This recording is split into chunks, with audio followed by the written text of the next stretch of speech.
The Raven, written by Edgar Allan Poe. Narrated for you by Jonathan Dunne.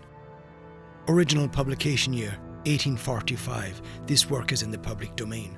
Production and narration copyright 2025. Jonathan Dunne.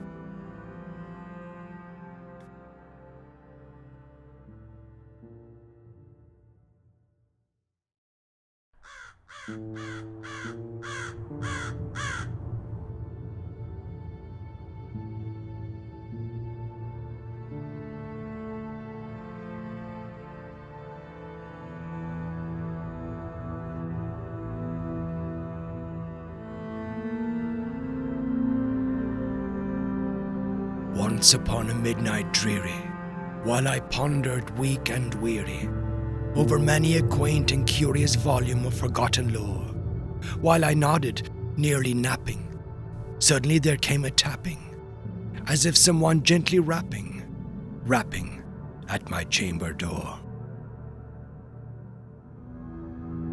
"'Tis some visitor," I muttered, "tapping at my chamber door, only this and nothing more." Distinctly I remember it was in the bleak December, and each separate dying ember wrought its ghost upon the floor.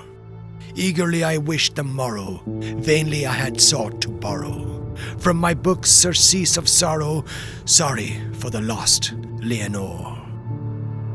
For the rare and radiant maiden, whom the angels name Leonore, nameless here for evermore.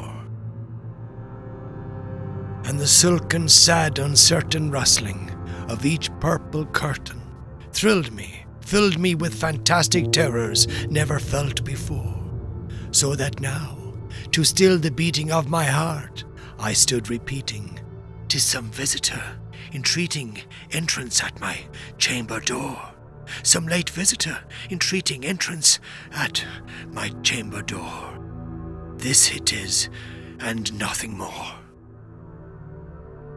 Presently my soul grew stronger, hesitating then no longer. "Sir," said I, "or madam, truly your forgiveness I implore. But the fact is I was napping, and so gently you came rapping, and so faintly you came tapping at my chamber door, that I scarce was sure I heard you. Here I opened wide the door. Darkness there, and nothing more. Deep into that darkness peering, long I stood there wondering, fearing, doubting, dreaming dreams no mortals ever dared to dream before. But the silence was unbroken, and the stillness gave no token, and the only word there spoken was the whispered word, "Leonore." This I whispered, and an echo murmured back the word, "Leonore." Merely this, and nothing more. Back into the chamber turning, all my soul within me burning, soon again I heard a tapping, something louder than before. "Surely," said I, "surely that is something at my window lattice. Let me see then what thereat is, and this mystery explore. Let my heart be still a moment, and this mystery explore. 'Tis the wind, and nothing more."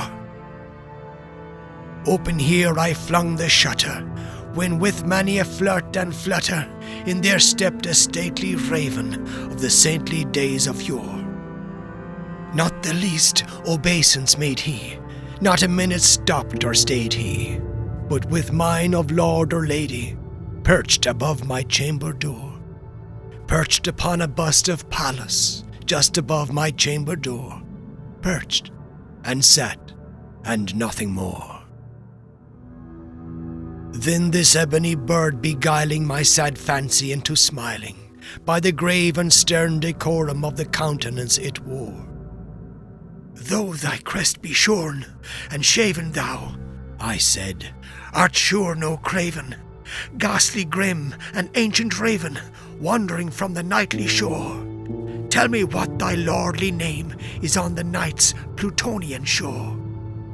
Quoth the raven, Nevermore. Much I marvelled this ungainly fowl to hear a discourse so plainly, though its answer little meaning, little relevancy bore. For we cannot help agreeing that no living human being ever yet was blessed with seeing bird above his chamber door, bird or beast upon the sculptured bust above his chamber door, with such name as Nevermore. But the raven sitting lonely on that placid bust spoke only that one word, as if his soul in that one word he did outpour. Nothing further than he uttered, not a feather than he fluttered, till I scarcely more than muttered, "Other friends have flown before. On the morrow he will leave me, as my hopes have flown before." Then the bird said, "Nevermore."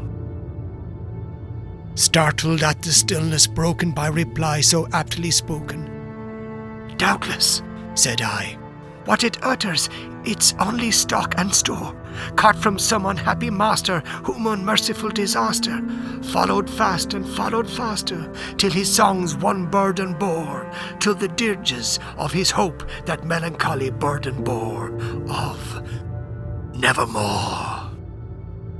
But the raven still beguiling all my sad soul into smiling, straight I wheeled a cushioned seat in front of bird and bust and door. Then upon the velvet sinking, I betook myself to linking fancy unto fancy, thinking what this ominous bird of yore, what this grim, ungainly, ghastly, gaunt, and ominous bird of yore meant in croaking Nevermore.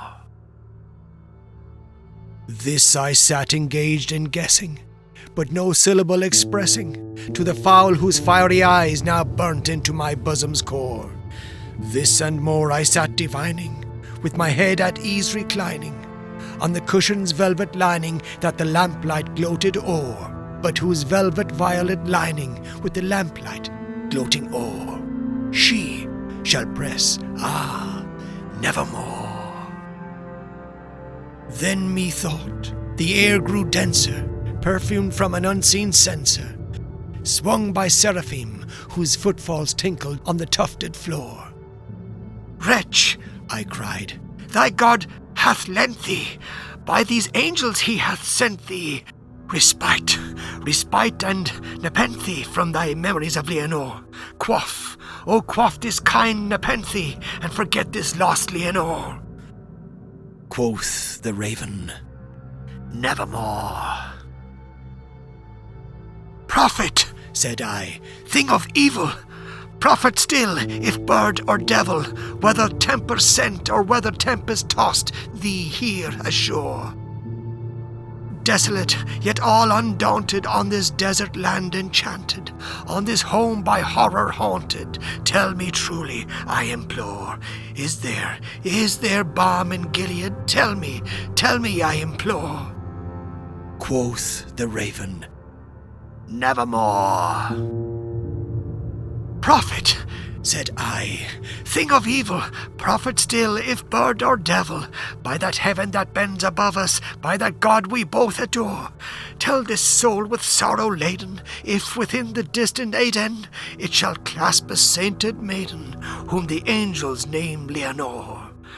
Clasp a rare and radiant maiden, whom the angels name Leonore." Quoth the raven, "Nevermore." "Be that word our sign of parting, bird or fiend," I shrieked, upstarting. "Get thee back into the tempest and the night's Plutonian shore. Leave no black plume as a token of that lie thy soul hath spoken. Leave my loneliness unbroken. Quit the bust above my door. Take thy beak from out my heart, and take thy form from off my door." Quoth the raven, "Nevermore." And the raven never flitting, still is sitting on the pallid bust of Pallas, just above my chamber door, and his eyes have all the seeming of a demon's that is dreaming. and the lamplight o'er him streaming throws his shadow on the floor. And my soul from out that shadow that lies floating on the floor shall be lifted nevermore.